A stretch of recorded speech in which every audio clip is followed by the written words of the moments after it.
My mother-in-law slid a piece of paper across the table, smiled at me and said, "We're so glad you're part of this family."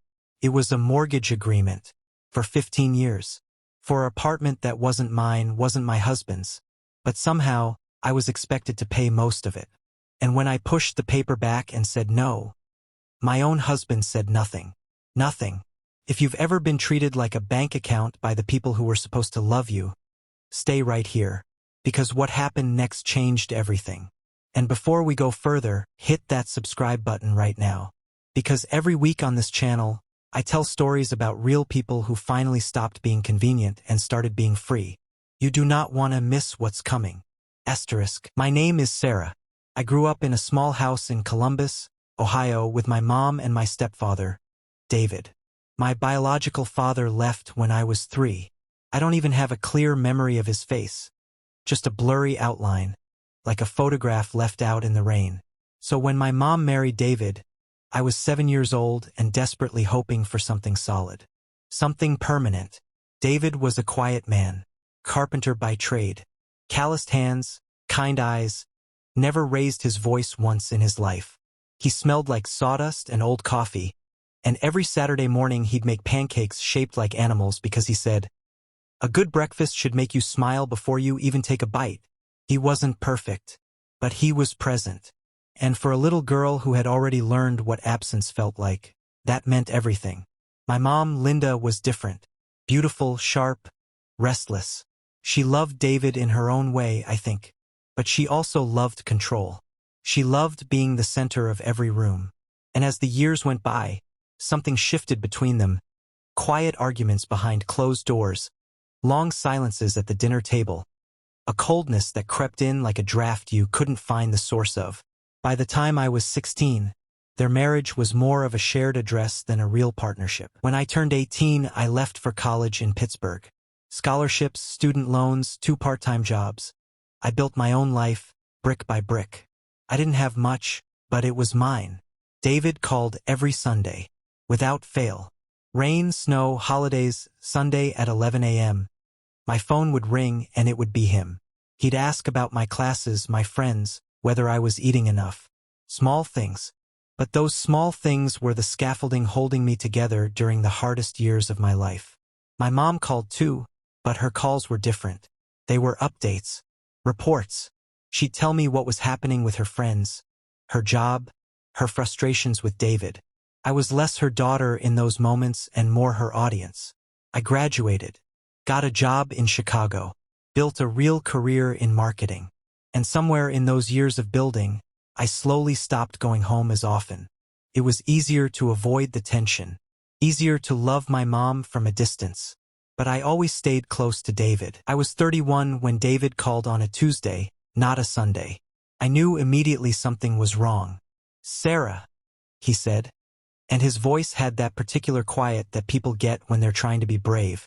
"I need to tell you something, and I need you to not cry until I finish talking. Pancreatic cancer. Stage 3. I cried before he finished the sentence. The next 18 months were the longest of my life. I flew to Columbus every month, sometimes every 2 weeks. I watched this strong, quiet man shrink, slowly, then all at once. I sat with him through chemo appointments. I fixed things around the house that he could no longer fix himself. I learned what his favorite soup was, and I learned that he hated the way hospital socks never stayed up. My mom was there too physically, but there was something detached about her presence. Like she was already grieving something other than him. Like she was already calculating. I didn't let myself think about that too hard. I told myself I was imagining it. I wasn't. I want you to sit with that for a second. Because this wasn't just about money. This was about a man who had watched Hannah for 3 years and concluded, correctly, based on everything she'd been taught about herself, that her fear of being alone was a lever he could pull. If you feel that in your chest right now, if you know that feeling, this channel was built for you. Subscribe right now. Share this with someone who needs to hear it. And stay with me, because what Hannah did next is the part that matters. 3 weeks before David died, he asked to speak to me alone. Mom had stepped out to get groceries. We were in his bedroom, the one with the window that looked out over the backyard. He'd landscaped himself, every bush and flower placed with intention. He looked small in that big bed, but his eyes were clear. "I want to talk to you about the house," he said. I shook my head. "David, you don't have to." "Sarah." His voice, even weakened, still had that quiet authority. "Let me finish." He told me he'd updated his will 2 years earlier, shortly after his diagnosis. The house, the one he'd owned before he ever met my mother, the one he'd paid for entirely on his own. He was leaving to me. Not to my mom. To me. I sat there in complete silence, trying to understand what he was saying. "Your mother has her own income, her own savings," he said carefully. "She'll be okay. But you've been on your own since 18. You've worked for everything. And I want you to have something solid. Something that's yours." I started crying. "I also know," he said quietly, "that she's not going to take this well, and I'm sorry for putting that on you. But I need you to be strong, Sarah. Don't let anyone bully you out of what's yours." He squeezed my hand with what little strength he had left. "You were always my kid. From the day I met you. I just never said it enough. If the story is moving you, and I can feel that it is, do me one favor right now. Hit that subscribe button. Because I promise you, the rest of the story is going to change the way you think about family, about loyalty, about what you actually owe the people who hurt you. Don't miss the ending." David passed on a quiet Thursday morning in October. The leaves were turning outside his window. I'd like to think he chose a beautiful day on purpose. The funeral was small. David wasn't a man with a wide social circle. He was a man with deep roots. His coworkers came. His brother flew in from Arizona. Some neighbors. A few old friends. My mom stood at the front in a black dress, accepting condolences with the practiced grace of someone who had rehearsed this. I stood beside her because that's what you do. But I noticed, even in my grief, that she kept looking at me. A particular look. Measuring. Like she was trying to figure out what I knew.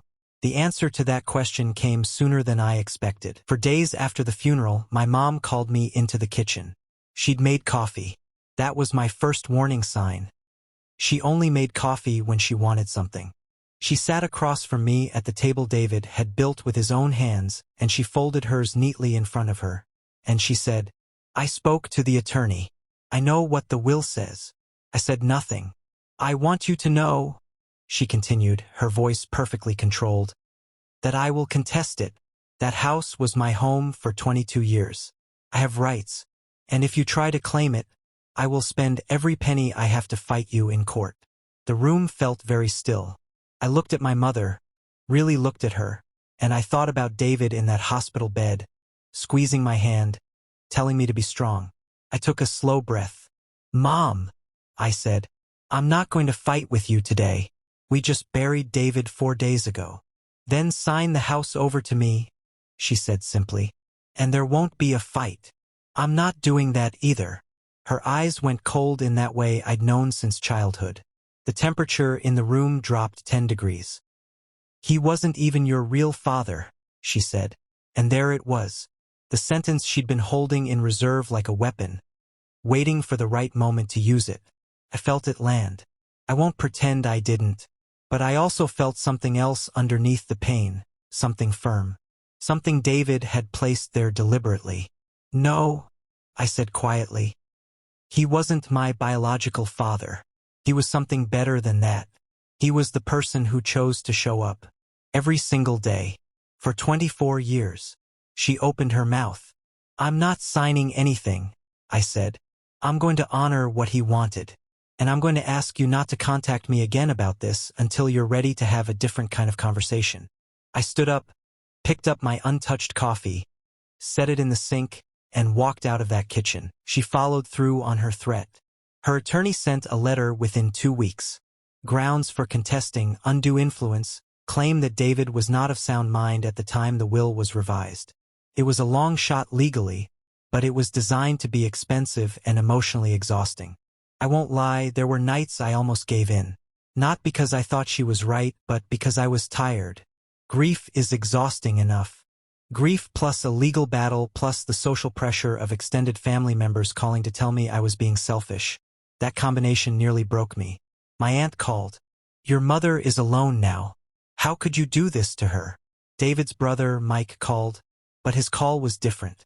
He told me what he'd decided, Mike said. He told me why. You fight for it, Sarah. Don't you dare give up. I held on to that. I got a good attorney. I gathered documentation. I had the original deed showing the house had been David's before the marriage. I had testimony from his doctor that he had been completely competent at the time of the will revision. I had the will itself clear and precise, with a handwritten note attached in David's unmistakable handwriting. I leave my house at 4417 Elmwood Drive to my daughter, Sarah. She earned this. David. He had written daughter. My attorney called the case straightforward. The judge agreed. 7 months after David died, the house was legally, officially mine. My mother didn't call when the ruling came through. I didn't call her either. I drove to Columbus alone on a Saturday in May. Let myself into the house with the key I'd been given. Stood in the entryway for a long time, just breathing. It smelled like him still, faintly. Sawdust and old wood and something I couldn't name but recognized completely. I walked through every room slowly. The kitchen where he'd made those Saturday pancakes. The living room with the built-in bookshelves he'd constructed himself, still full of his books on woodworking and history, and one very worn copy of To Kill a Mockingbird that he'd recommended to me when I was 12. The backyard with the garden he'd tended every spring. I sat down on the back porch steps, and I cried. Not the desperate grief crying of the early weeks, but something quieter and more complete. The kind of crying that actually empties something out and leaves space for something new. He had given me something real, not just the house. He had given me proof, physical, legal, undeniable proof, that I had been chosen, that I had mattered, that someone had seen me and decided, she's worth fighting for, even after I'm gone. I moved to Columbus 6 months later. I kept my remote job. I renovated the house slowly, carefully, keeping everything that felt like him, updating what needed updating. I refinished the floors myself, watching YouTube tutorials late at night, probably doing it wrong the first 4 times. I think David would have found that funny. My mom and I are not close. I don't think we will be, at least not for a long time. She has her life. I have mine. On her birthday last year, I sent flowers. She sent a brief text. Thank you. 2 words. But they were 2 words more than I expected. I don't know what the future holds for us. What I do know is this. I am 33 years old. I live in a house built by a man who loved me without obligation, without biology demanding it, without anything to gain. He loved me because he decided to. Every single day for 24 years he decided again. That is the most powerful thing one person can do for another. And this house, these walls, this yard, these creaking floors, they are his last decision in my favor. I walk through the door every day and I feel it. Chosen. If you made it to the end of this story, then you already know that this wasn't just about a house. It was about every person who ever showed up for you when they didn't have to. Every person who chose you. And every person who tried to make you feel like you were worth less than you are. David knew his daughter's worth, even when others tried to diminish it. If the story touched something in you, if you've ever had someone fight for you, or if you're still waiting for someone to, I want you to do one thing right now. Hit that subscribe button. Because this channel exists for exactly this reason. To remind you that your story matters. That quiet love is still love. That choosing yourself is not selfish. Every week, I bring you stories that hit the places words usually can't reach. Don't miss the next one.